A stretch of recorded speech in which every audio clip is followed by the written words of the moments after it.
Bagyong Yolanda humina na habang patuloy na lumalayo sa ating bansa. Storm warning signals na ibaba na rin sa malaking bahagi ng bansa.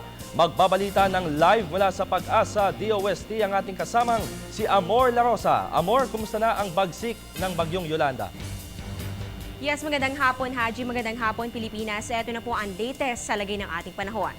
Patuloy na lumalayo ang Bagyong ating bansa. Ito nga po ay kumikilos dito sa West Philippine Sea at inaasahang lalabas na ng ating Philippine Area of Responsibility ngayong hapon po yan.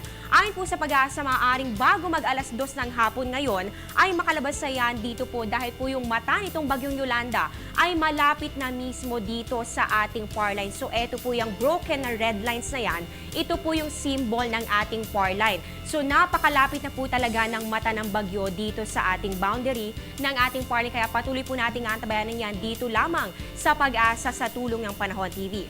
As of 12 noon today, ito po ay nasa layong 615 kilometers west ng San Jose Occidental, Mindoro. Kumpara kahapon, humina po ito ngayon taglay na ang lakas ng hangin nga abot ng 175 kilometers per hour, pagbusog nga abot naman ng 210 kilometers per hour. Inaasahan yan po ay patuloy nakikilos, yan po ay pa west-northwest sa bilis na 35 kilometers per hour. Humina po ang Bagyong Yolanda dahil nagkaroon na po ito ng interaksyon dito sa ating kalupaan habang yan ay kumikilos dito sa loob ng ating bansa. At recap lang tayo, ang una pong landfall nito ay nangyari sa may Giwan Eastern Samar. Yan po ay bandang 4:40 ng madaling araw. Alas 7 naman ng umaga, yan po ay naglandfall sa may Tolosa, Leyte. 8 AM naman sa may Daan Bantayan, Cebu at makalipas ang isang oras, tumama naman ito sa may Bantayan Island sa Cebu rin po yan. Yan po ay 10:40 AM at alas 12 ng tanghali, yan po ay naglandfall naman sa may Concepcion, Iloilo at alas 8 naman ng umaga kanina, huli itong naglandfall sa may bahagi ng Busuanga, yan ay sa may Palawan. Sa ngayon po ay nakataas pa rin ang storm warning signal number 1 sa may Northern Palawan at Puerto Princesa. Pero inaasahan nga po dito na meron pa rin po lakas ng hangin na abot ng 30 to 60 kilometers per hour sa loob ng hindi bababa sa 36 hours. Pero eto po mga kababayan, lalong-lalo na po dito sa mga nabanggit kong areas, maaring maibaba na rin po ang storm warning signals na ito sa mga susunod na mga oras kung sakali po na makalabas na ng ating PAR ang bagyo. Kaya po antabayanan po natin yan. Magandang balita na po ito kung maituturing dahil po nabawasan na po talaga ang mga lugar na nasa ilalim ng babalang ito. Pero paalala pa rin po natin kahit hindi na po kayo kasama dyan sa babalang yan, maaaring makaranas pa rin po ng mga pag-ulan.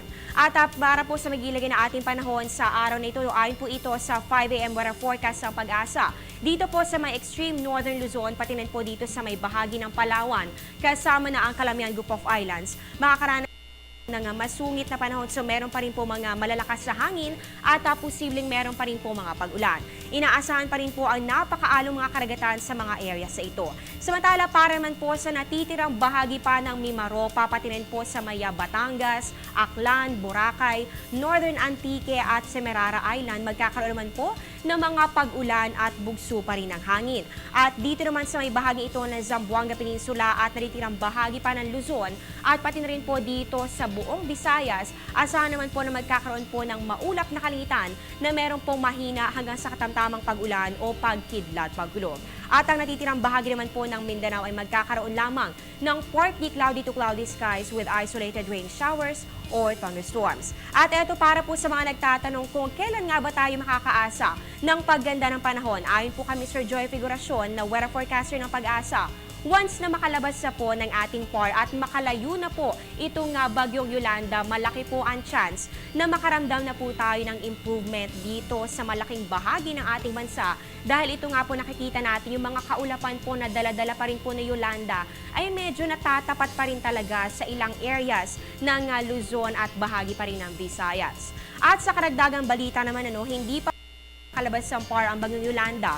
Dalawang panibagong low pressure area naman po ang namataan ng Pag-asa.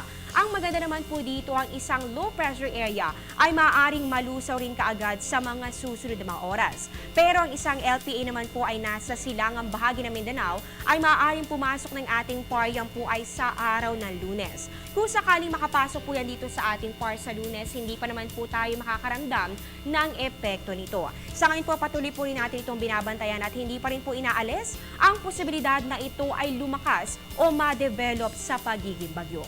Sa iba pang balita, muling naglabas ng gale warning ang Pag-asa kaninang alas 11 ng umaga. Ito po ay bago, no? Ayon po dito, damay po dito ang seaboard sa buong Luzon at dito inaasahan po ang maulap na meron po mga kalat-kalat na pag-ulan o paghidlat, pagkulog. Asahan po dito ang maalon hanggang sa napakaalong karagatan at ang taas po ng alon ay mula 3.4 to 5 meters at ang lakas po ng hangin ay mula 52 to 68 kilometers per hour o yan po ay katumbas ng 28 to 36 knots. Kabilang po dito ang mga baybay ng Batanes, Calayan, Babuyan, Cagayan, pati na rin po sa Ilocos Norte, Ilocos Sur, La Union, Pangasinan, Isabela at pati na rin po sa may Aurora.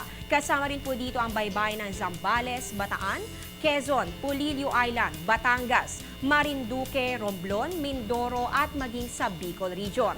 At ito meron din pong gale warning sa eastern at sa western seaboard ng Visayas. Asahan naman po dyan ang bahagya hanggang sa maulap na kalangitan na may mga pulu-pulong pag-ulan o pagkidlat, pagkulog. Magkakaroon din po dito ng rough to very rough sea condition at ang taas po ng alon ay mula 3.4 to 4.5 meters. Ang wind force o lakas po ng hangin ay mula 52 to 63 kilometers per hour, katumbas naman po yan ng 28 to 34 knots. Kabila naman dito ang mga baybay ng Antique, Aklan, Capiz, Iloilo, Leyte at pati na rin po ang Samar provinces. Inaabisuhan po ang lahat ng mga may maliit na sakyang pandagat na huwag po sa mga nabanggit na baybayin dahil ang gale warning na ito po ay babala ng Pag-asa. Yan po ay sa malalaking alon at syempre po sa malalakas na hangin na posible po na maging panganib po sa inyong paglalayag. At yan po ang latest mula dito sa Pag-asa. Mamaya po antabayan po natin ang mga update ng Pag-asa dahil po titingnan po natin kung ito nga ba bagyong Yolanda ay tuluyan na nakalabas ng ating PAR at kung naibaba na nga ba ng tuluyan itong ating storm warning signals. Balik sa inyo, Haji. Maraming salamat, Amor La Rosa, nag-uulat ng live mula sa Pag-asa DOST.